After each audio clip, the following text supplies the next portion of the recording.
and the presence of Blomberg and Raeder gave credence to rumors that the purpose of the cruise was to discuss the future of Germany's military, a subject that had provoked severe disagreements between Ernst Röhm, head of the paramilitary Sturmabteilung, or SA, and the Reichswehr leadership, particularly Blomberg. Indeed, historians have speculated that it was on this voyage that Hitler agreed to address the threat to the military and to his own position posed by the defiant SA, resulting in the bloody liquidation of the organization's leaders and hundreds of political opponents 11 weeks later, during what became known as the Night of the Long Knives. In his interview, Carlson did not hint at any darker preoccupations troubling the Führer. Instead, he portrayed Hitler as delighted and mesmerized by his encounter with the Norwegian landscape, standing on deck without stirring and watching for hours. Hitler, he reported, spent practically all his time at the bridge and enthused like a little boy over the mountains and the magnificent weather. He was particularly impressed by the beauty of Balestrand, of which, as he recounted, he had heard so much, and which became famous throughout Germany owing to the Emperor's visits. The Deutschland stopped briefly at Balestrand, but did not dock. This picturesque village, jutting out into the blue waters of the fjord, had been a favorite destination of Emperor Wilhelm II on his annual summer trips to Norway.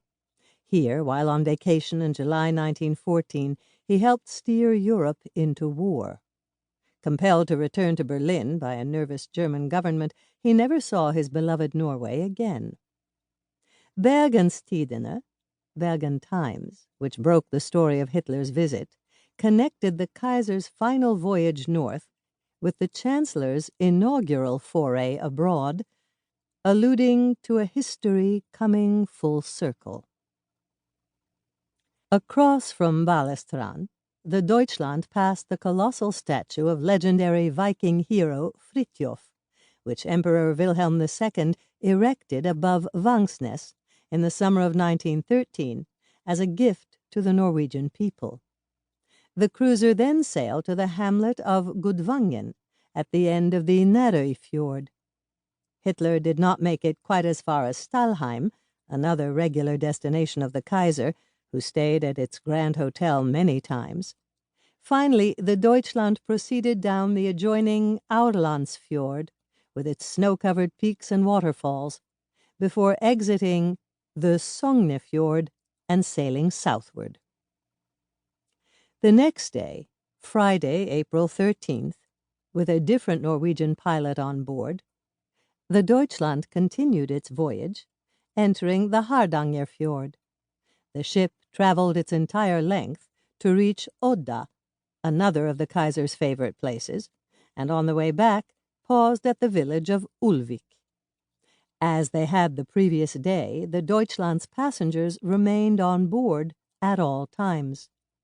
The Norwegian pilot disembarked in Leirvik, and the ship headed out to sea, arriving in Hamburg on Saturday, April 14th, 4 days after its departure.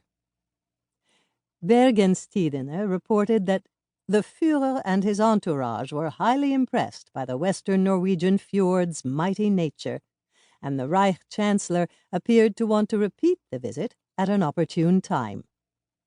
The article concluded by noting that the glorious weather had allowed the fjords to present themselves most advantageously, although one could have wished the Reich Chancellor to see these areas slightly later, when the fruit trees are in bloom. Hitler's photographer, Heinrich Hoffmann, documented the Deutschland's voyage in the fjords. His photographs capture the dramatic power of the Norwegian landscape, which he juxtaposed with the Deutschland's enormous guns. Hitler appears frequently on deck, gazing at the fjords in the company of Raeder and Blomberg.